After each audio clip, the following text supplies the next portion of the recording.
6 mois. T'es internationale algérienne, du coup. Ouais, Comment ça s'est depuis passé? pas longtemps.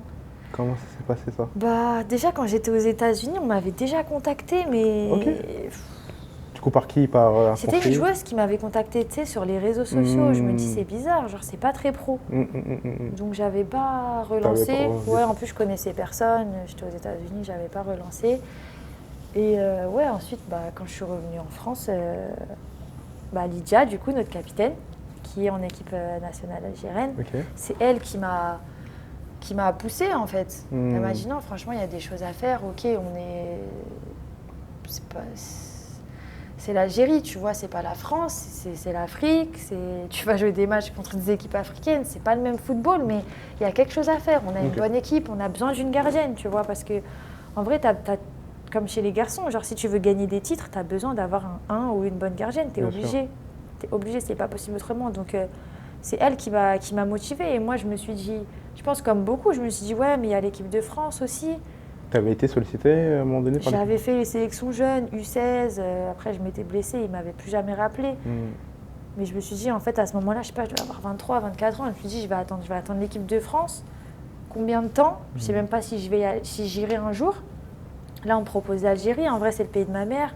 C'est une fierté quand même. Les Algériens, ils rigolent pas, tu vois. Exactement. Donc, je me suis dit, ouais, en vrai. Et puis, c'est un projet, tu vois. Du coup, c'est un projet, tu vois. Rien n'a été fait. Il y a plein de choses à faire, tu Bien vois. sûr. Là, en plus, elle me parlait, il y avait la qualif pour la Coupe du Monde, qualif pour la CAN.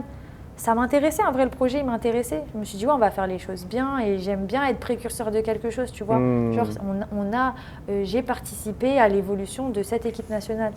Donc, c'est comme ça que, ouais, je suis arrivée là-bas. Ok. Et du coup, t'arrives là-bas, comment ça se passe? Tu kiffes? J'arrive là-bas, il y a déjà une gardienne qui est là depuis longtemps, depuis très longtemps. Et en fait, ils cherchent la succession parce que ça y est, tu vois, elle va se marier, elle a d'autres projets. Donc j'arrive et je me dis, ah ouais, il y a un bon niveau quand même. Ok. En vrai, tu vois, je savais que ça jouait bien au foot, mais je m'étais fait une idée dans ma tête, tu vois, je pense comme tout le monde. Et je me dis, non, quand même, il y a du niveau. Il y a du niveau, mais c'est pas le même football. C'est-à-dire? Parce que là, t'as déjà vu deux types de football, on va Ouais, dire. j'en ai déjà vu deux. Bah là, j'en vois un troisième. Ok. Ouais, et en plus, t'imagines des filles déjà. Alors déjà, va gérer un groupe de filles. C'est très compliqué. Va gérer un groupe de filles algériennes. Non mais t'imagines comment notre tête elle est dure, nous les Algériens. Genre c'était... sur le terrain, ça chauffait très vite, tu vois. À ce point-là. Mais ouais, mais c'était rien de méchant, mais c'était juste que des caractères, tu vois. Et je me suis dit, moi j'aime bien les gens de caractère. C'est une équipe de caractère, c'est bien. Après, il va falloir doser quand même un petit peu, mais c'est très bien. Et du coup, au niveau des joueuses, elles évoluent à peu près où Bah, en fait, du coup, avant, tu avais un quota. Je crois, je sais pas, c'était 50% de joueuses locales et 50% de joueuses qui jouent à l'étranger. Et en fait, depuis quand je suis arrivée, il n'y avait plus de quota. Ok. Ça veut dire que tu avais autant des joueuses qui jouent en Algérie que des joueuses qui jouent en Europe ou autre. Et non, certaines joueuses qui avaient un très bon niveau. Et moi, j'aimais bien ce mélange parce que c'était pas le même football. Tu sais, là-bas, c'est du football plus direct. Ça va pas, la 6 elle va pas venir décrocher, je vais lui mettre le ballon. Et tu vois, alors nous on faisait ça avec Lydia. Mais la coach elle devenait folle, elle nous criait dessus.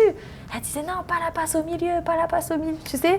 Puis en plus avec les terrains et tout, c'est pas du synthétique, tu vois, faut être concentré tout le match. Mais du coup, ouais non, c'était trop marrant parce que du coup on était beaucoup de filles d'Orléans. T'avais Lydia, t'avais Amira qui était au milieu. T'avais moi, t'avais ça, on était quand même beaucoup. Et donc, du coup, nous, on jouait notre football, tu vois. Enfin, la 6, elle décroche, moi, je lui mets. Tu sais, on sort le ballon avec la gardienne. Enfin, en plus, moi, j'ai des pieds, donc j'aime bien participer tu vois, au jeu. Et le coach des gardiens, mais il me criait dessus, mais je ne calculais pas, mais il avait envie de me tuer, tu vois. Et du coup, est-ce que vous avez permis un peu d'évoluer, Au final, parce qu'on jouait contre des garçons en plus. Okay. Tous nos matchs de prépa, c'était contre des garçons. C'était des jeunes, mais ils étaient, tu vois. Et on arrivait, donc nous on était grave contentes. Et au final, ils se disaient, ah ouais, on n'est pas obligé de tout le temps dégager en fait. Peut-être qu'on peut jouer court. Okay. Donc, mais j'aimais bien le mix, parce que des fois, tu avais des filles qui n'avaient pas le même style de jeu et qui jouaient super direct. Et ça marchait aussi, tu vois. Donc en fait, j'aimais bien le mix des deux. Mélange, quoi. Ouais, c'était un bon mélange.